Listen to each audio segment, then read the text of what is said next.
Quiero presentarles con mucho gusto al señor Alfredo Viloria, quien trabajó durante 31 años en PDVSA, Intevep, Centro de Investigación y Desarrollo de Petróleo de Venezuela, en las áreas de yacimientos, métodos de recuperación adicional de crudos, corrosión y materiales y gas natural y sus productos. Es licenciado en Química, con opción tecnológica en la Universidad Central de Venezuela. Cuenta con un diplomado en estudio de profundidad en materiales de alto desempeño por el Instituto Nacional Politécnico de Toulouse, en Francia, y además es doctor en Físico-Química por el Instituto Nacional Politécnico de Toulouse, también de Francia. El doctor Viloria va a presentar la ponencia Desarrollo del mercado del gas natural. Adelante, doctor.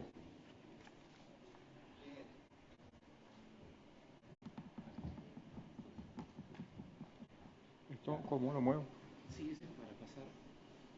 para pasar las diapositivas, usted tiene que avanzar o retroceder. Okay. Bueno, antes de comentar la ponencia, quiero agradecer la cordial invitación a participar en este foro internacional y global de energía.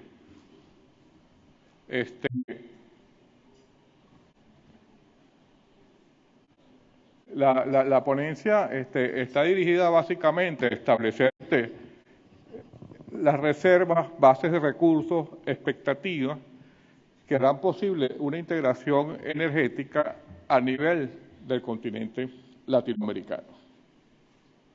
Para ello, empecemos a ver cuál es el entorno en reservas de petróleo, y es bueno mencionarlo porque detrás de esas cifras, que uno las ve así y son impresionantes, hay una serie de iniciativas tecnológicas, de mercado y de formación de talento, diría yo, que hay que tomar en cuenta. Por ejemplo, ahí aparece Venezuela, liderando las reservas de crudo y de petróleo, seguido luego por Arabia y seguido luego por los diferentes países. Si nosotros nos detenemos básicamente en Venezuela, nos damos cuenta de que estas reservas están asociadas a crudos pesados y ultrapesados, que han sido certificadas por el petróleo original en sitio y que requieren grandes esfuerzos tecnológicos y de capacitación de personal y de nuevas formas de hacer negocios, de manera de manejar, de incrementar el factor de recobro. La producción en frío en la faja petrolífera del Orinoco tiene aproximadamente un factor de recobro del 5%. Si vamos a métodos térmicos, tales como inyección de vapor, este factor de recobro puede llegar hasta 20, hasta 50% del petróleo original en sitio. En gas natural, vemos también los dos grandes líderes a nivel internacional, Irán, Rusia, Qatar. Ahí aparece Venezuela de octavo, con una reserva de 196, 197 TCF. Sin embargo, la debilidad de nuestras reservas de gas natural están asociadas, y valga la redundancia, que es un gas asociado a la producción de petróleo. Por ser un gas asociado a la producción de petróleo, sufre los vaivenes de recortes, en el pasado de recortes de producción, de cierres de pozos por reparación, por rehabilitación, y entonces hasta los momentos, la industria del gas natural en Venezuela está muy ligada a la industria de producción de crudo o petróleo. Si vemos a nivel latinoamericano, seguimos en Venezuela liderando una posición, seguido luego por países como Brasil, luego aparece también Perú, Ecuador. Por cierto, Ecuador hace un año, 2 años y medio, si no me falla la memoria, regresa a la OPEP. Aquí vemos la producción de petróleo asociada a lo que se denomina diferentes sitios a nivel internacional, Y vemos ahí qué países pertenecientes a la OPEP y cuáles no pertenecientes a la OPEP y el papel que están jugando en la producción de petróleo.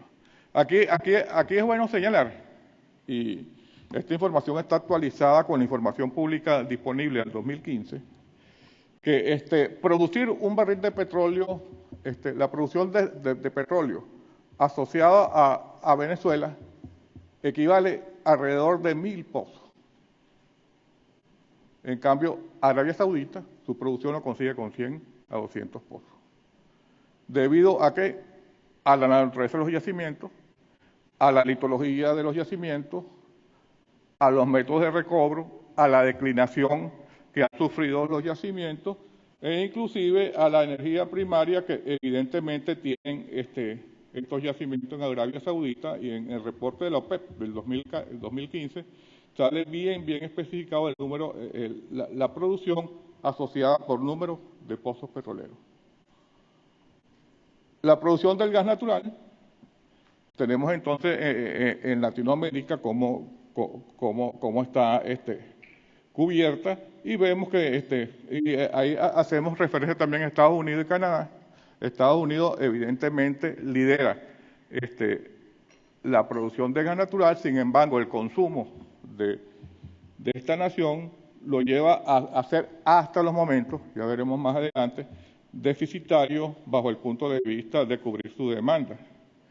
Nosotros tenemos ahí problemas también, que la producción del gas natural nuestro es del orden de 6 a 7 mil millones de pies cúbicos día, pero veremos más adelante que el 40-50% de esta producción lo consume la misma industria de petróleo, es decir, la industria de crudo, en sus operaciones. Y esas operaciones las vamos a detallar más adelante. Aquí tenemos el consumo, y era un poco lo que se mencionaba anteriormente, cómo ese consumo está dirigido a países altamente industrializados, donde emergen nuevas economías como China, la India, y vemos también que este consumo está ligado también a altas emisiones de gases de tipo invernadero que no se reflejan en esta diapositiva, en esta figura, pero sin embargo van de la mano ambos indicadores. El consumo de gas natural está básicamente también asociado a estas economías altamente demandantes de energía, y vemos cómo existen diferencias extraordinarias entre los consumos de las economías desarrolladas versus las economías en desarrollo. Aquí tenemos más o menos tratando de establecer cómo están, estamos hablando de fuentes convencionales de gas, el consumo de gas versus reservas versus consumos de gas, perdón, en las fuentes convencionales, y vemos que en ciertas partes y en ciertas regiones del planeta, generalmente el consumo es muy cercano o ligeramente superior, por no decir que en algunos casos extremadamente superior, con respecto a las reservas con lo que cuentan cada una de estas regiones. Si nosotros nos ponemos a ver cuál sería el futuro energético bajo el punto de vista de gas, diciendo y proponiendo, bueno, que vamos a seguir produciendo con las mismas tecnologías, vamos a seguir produciendo con la misma base de recursos, no vamos a tener nuevos descubrimientos. La relación reservas-producción nos dan horizontes que van desde Irán, que tendría alrededor de 211 años al ritmo de producción actual, hasta situaciones como Canadá, China, Argelia, donde vemos nosotros que esta relación reservas, producción, podría ser alarmante bajo el punto de vista de la estabilidad energética en el corto y mediano plazo. Sin embargo, ya veremos cómo todo esto cambia bajo un horizonte donde empiezan nuevas economías, nuevos mercados, nuevas formas de hacer cosas y cómo las fuentes no convencionales de gas empiezan a tener un impacto en este tipo de situación. Esto simplemente es para repasar un poquito, vamos a pasarlo rápido, lo que es gas natural, cuáles son los componentes del gas natural en estado gaseoso, los líquidos del gas natural, que se obtienen por procesos de tracción y fraccionamiento, y lo que son los procesos de gas natural licuado y líquidos del gas natural, donde ya veremos la región latinoamericana se asoma con cierta fortaleza en lo que es gas licuado del petróleo, gas natural licuado y este tipo de componentes líquidos que valorizan el gas en los mercados internacionales. Esta es la cadena más que de hidrocarburos fósiles de energía, y lo que perseguía, y lo veíamos esta mañana en una de las conferencias plenarias, era que el gas, la electricidad, petróleo, forman la matriz energética de cada uno de los países. Evidentemente también existe el carbón, existe también la energía nuclear, pero cuyo fin último es atender y aumentar y garantizar la calidad de vida de los ciudadanos. Los mercados lo veíamos bien explicado en la conferencia anterior, lo que es un mercado monopólico, lo que es un mercado integrado, lo que es un mercado donde existe interacción inclusive entre el productor y el consumidor, y se pasa desde los procesos aguas abajo y hasta los procesos yendo hacia atrás, hacia los procesos de obtención de recursos, donde es posible, en algunos casos, tener contacto directamente con los productores. En el mundo del gas, establecemos muchas similitudes entre el gas y el sector eléctrico, porque producimos casi a tiempo real el fluido. Sin embargo, han habido grandes iniciativas en Europa y en Estados Unidos, donde el almacenamiento de gas pasa a ser un eslabón importante en la cadena de valor de este recurso. Los entes reguladores, evidentemente, juegan aquí un papel fundamental estableciendo las especificaciones técnicas para ese intercambio. Y evidentemente esto está conectado con la eficiencia energética y tiene que ver con criterios de intercambiabilidad de gas. Ahí están las diferentes definiciones de intercambiabilidad establecidos técnicamente y que deben ser rigurosamente cumplidas en el momento que se establezca la interacción de mercado. Aquí tenemos la madurez de mercado y la madurez de mercado con respecto a su estado, si es embrionario, si es desregulado y en qué intensidad se juega el intercambio de estos mercados en el mundo. Ahí aparece, por ejemplo, Colombia como uno de los mercados que realmente es sorprendente cómo han desarrollado ellos grandes pericias y grandes fortalezas en lo que es el gas, la distribución de gas a nivel municipal. Y se ubica evidentemente en mercados que dominan a nivel latinoamericano lo que es la gasificación de ciudades y el acceso de la energía por parte de los ciudadanos. Este ejercicio, lo que trata de ver es si yo tengo una producción y tengo una base de recursos, unas reservas, y yo me establezco cuál es el rol de las tecnologías bajo el punto de vista de desarrollos de mercado. Vemos, por ejemplo, que lo que es Estados Unidos, Rusia, y Qatar, que son con producciones apreciables de gas natural y con reservas apreciables tienen diferentes estrategias de desarrollo de mercado. Por ejemplo, vemos Estados Unidos, hasta los momentos, antes de que apareciera el impacto de shale gas, ellos estaban abocados a desarrollar tecnologías que le permitieran desarrollar su mercado interno y una agenda de seguridad energética. Por ejemplo, en este caso, la parte del almacenamiento estratégico. Bajo el punto de vista de seguridad energética, las inversiones son bastante grandes e intensas en almacenamiento, ya sea en yacimientos depletados, en rocas, cavernas de sal.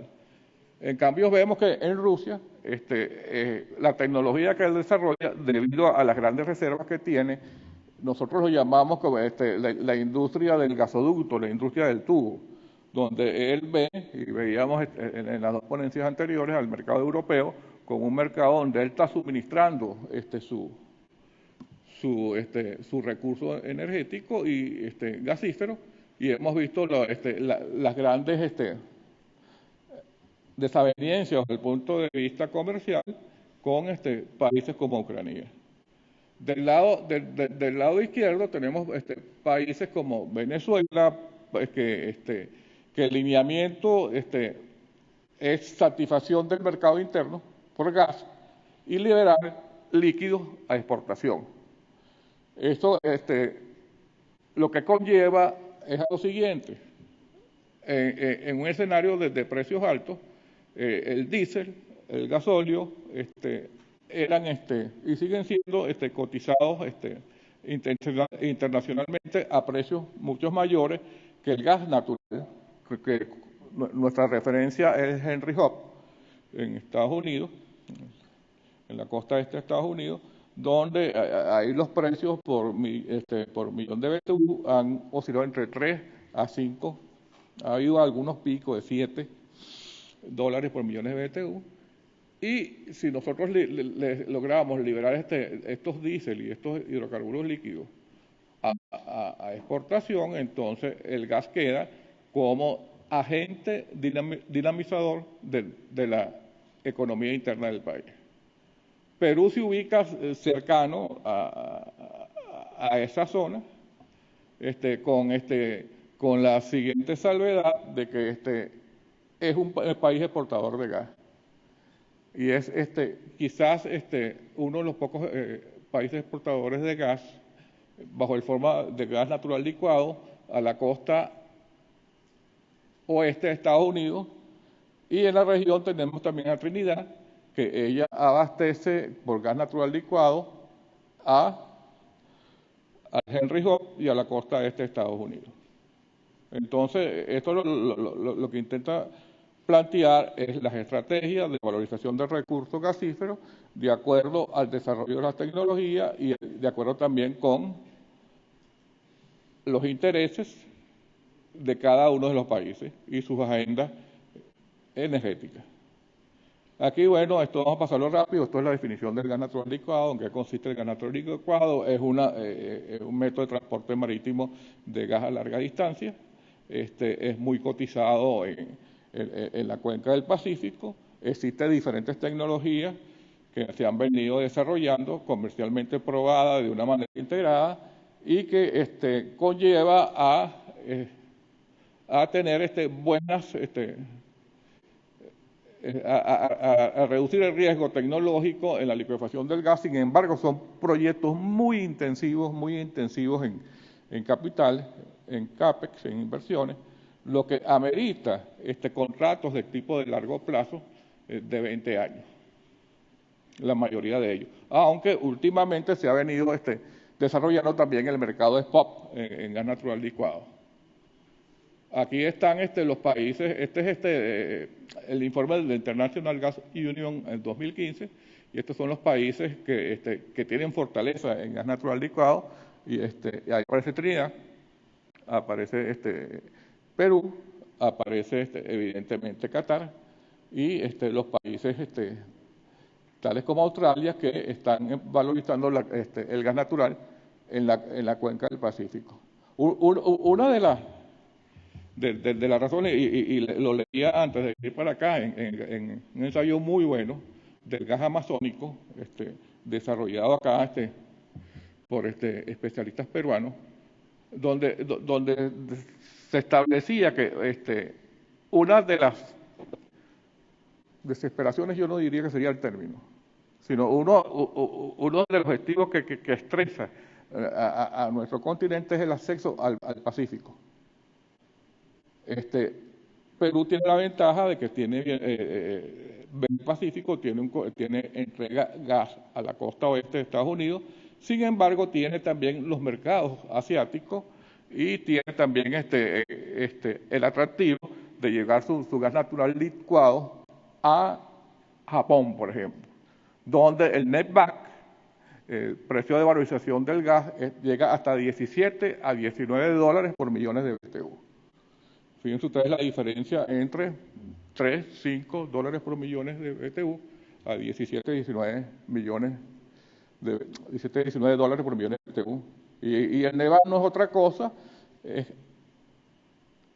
Yo como productor, el consumidor,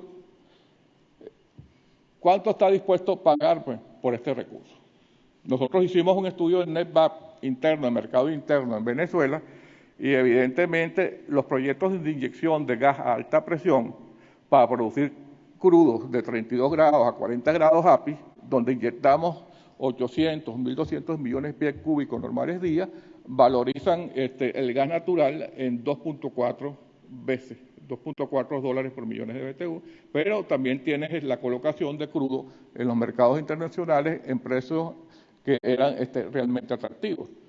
Y el otro agente dinamizador en este estudio de netback, ¿cuánto está dispuesto a pagar el consumidor, el cliente, el gran usuario por este recurso? Es la petroquímica.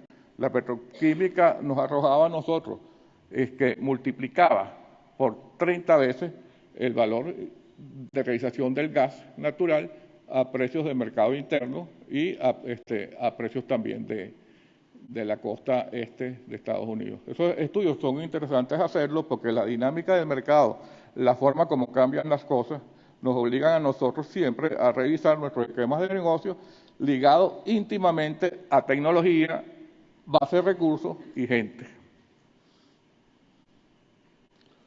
Aquí está la transmisión de gas a larga distancia, donde los gasoductos juegan un papel fundamental, sobre todo en tierra.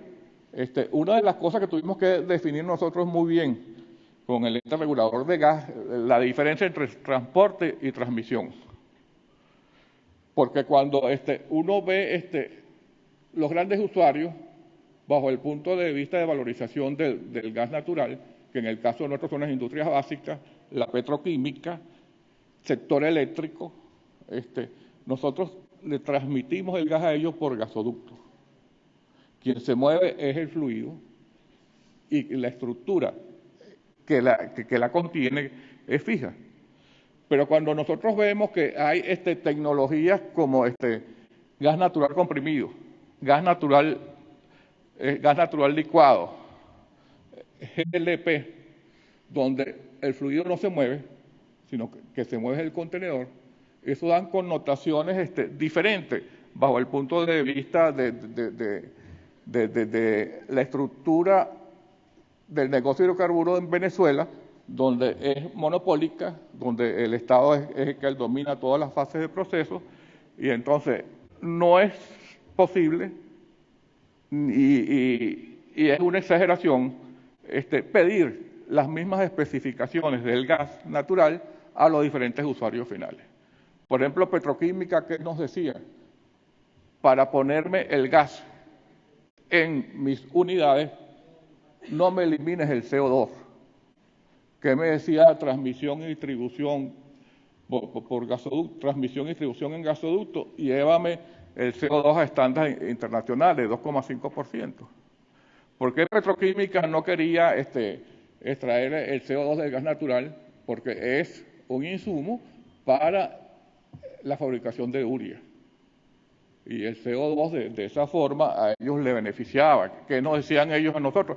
Remuéveme el agua, de manera de que me garantice la integridad de la instalación y me dé el insumo que yo necesite para la fabricación de urea.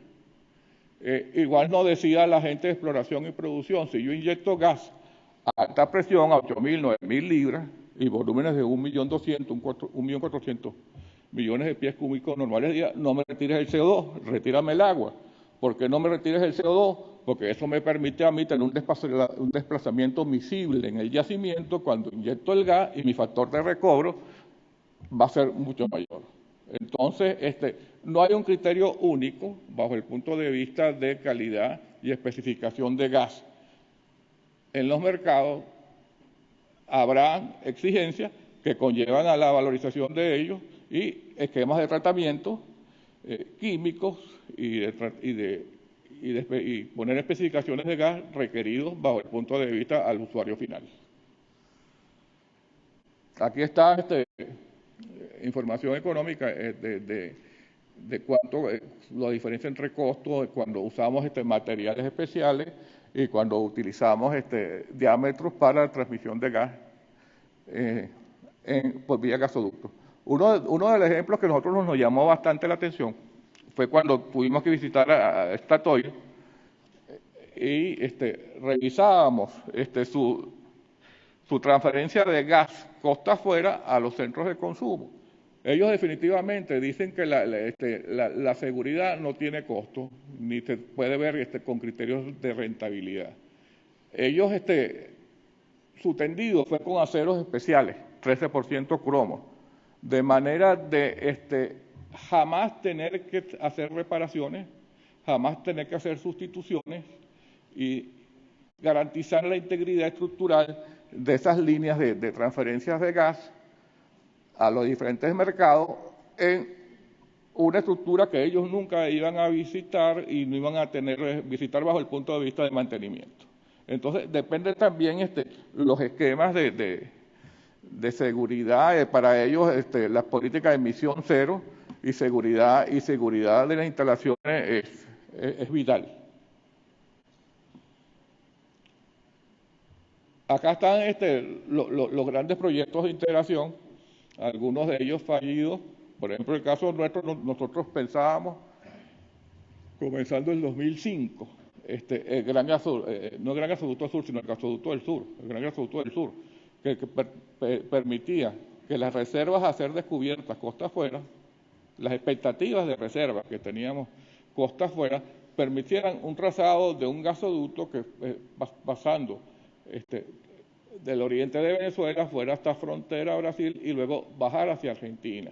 Evidentemente, hubo dos razones fundamentales, una de ellas técnica, que las reservas encontradas costa afuera, en lo que se llama el proyecto nororiental de Venezuela, no dieron resultados que justificaran, que garantizaban el funcionamiento de ese gasoducto.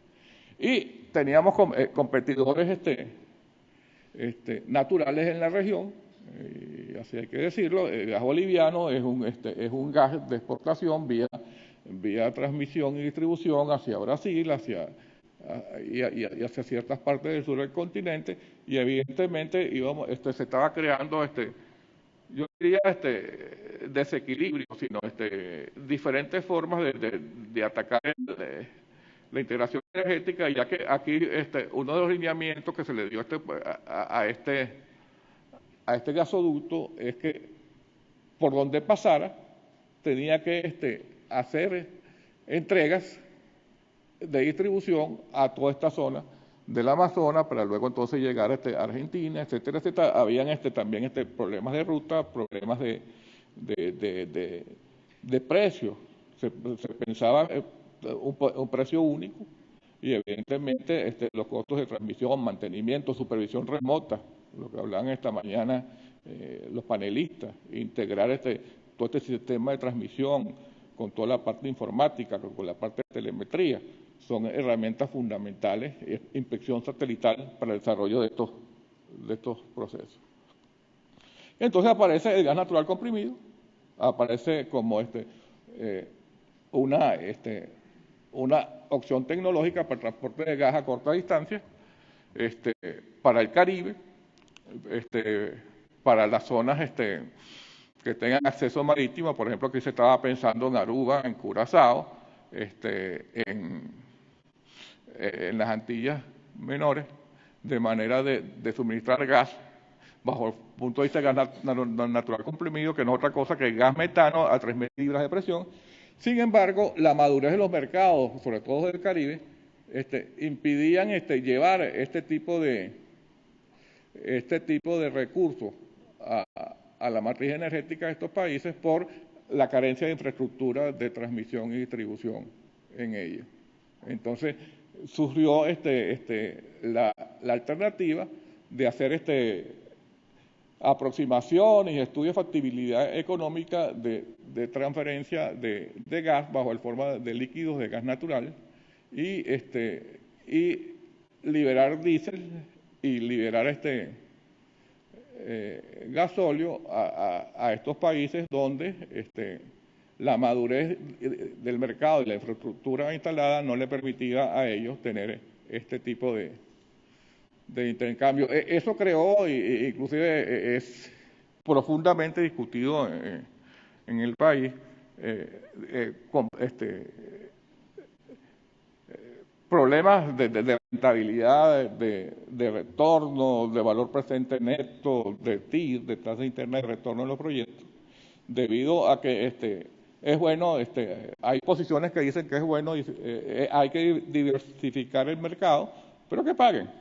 Otros dicen que de qué vale tener un país con grandes recursos energéticos y los vecinos y hermanos, como le decimos, estén carentes y no tengan acceso a este tipo de energía. Eso todavía es una ecuación que no hemos resuelto en Venezuela.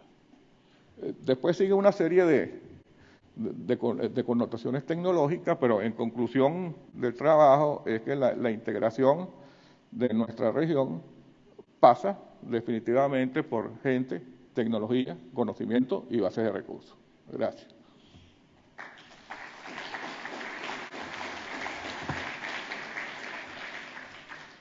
Buenas tardes, agradecemos la participación del ingeniero. Estamos esperando preguntas del auditorio. Tenemos una primera pregunta. ¿Cree usted que la evolución del shale gas se ve afectado por la crisis actual?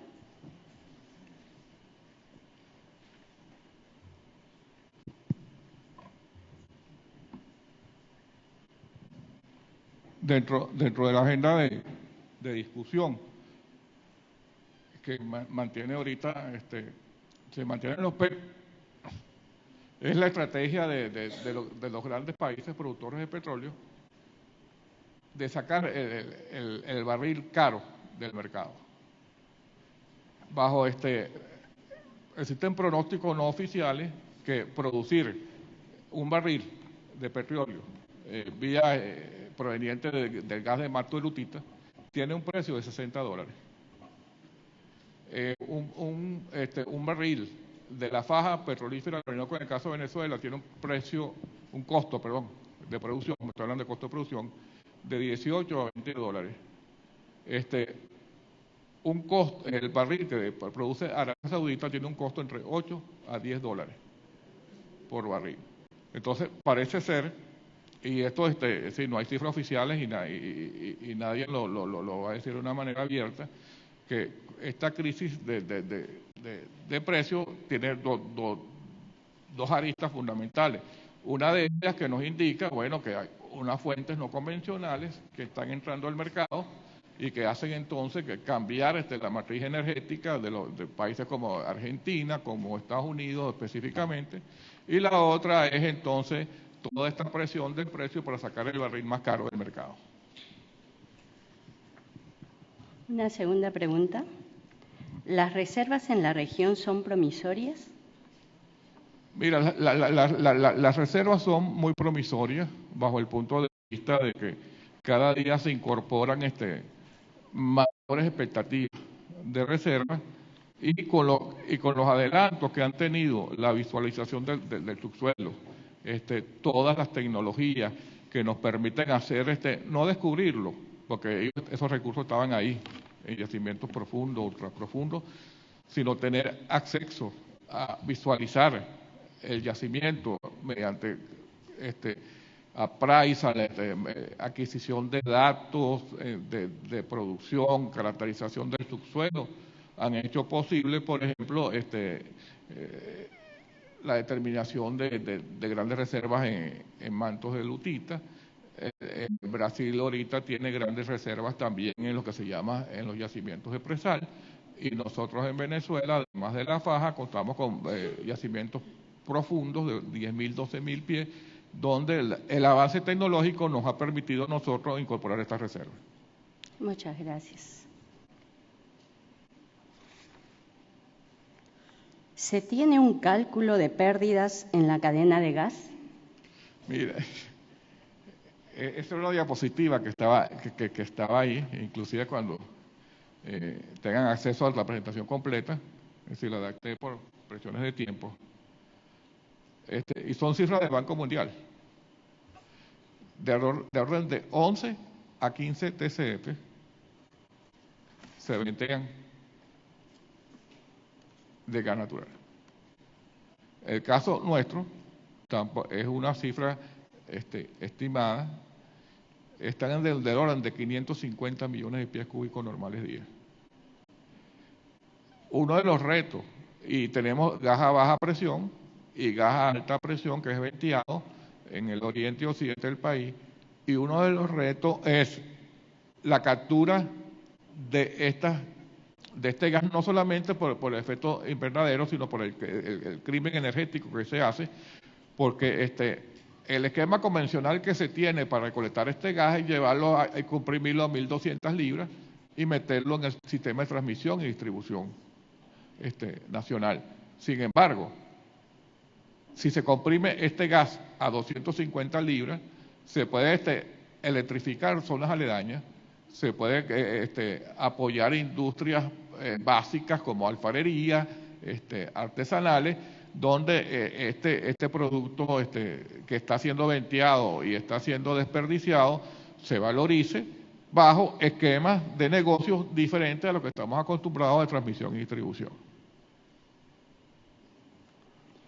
Una última pregunta. ¿Cómo ve el papel del shale gas en la estabilidad de los precios del petróleo a largo plazo? ¿Cómo ve el rol de Rusia en la política de la OPEP? Es una pregunta que generalmente los economistas dicen, bueno, yo me voy a pasar 6 meses explicando qué es lo que, y después 6 meses explicando por qué no pasó. Evidentemente hay incertidumbre, hay tendencia, hay análisis, pero yo personalmente, una opinión muy personal, yo creo que esa etapa del barril a 100 a 120 dólares, eso no volverá. Okay. Bueno, agradecemos la participación del ingeniero Alfredo Viloria. Muchísimas gracias.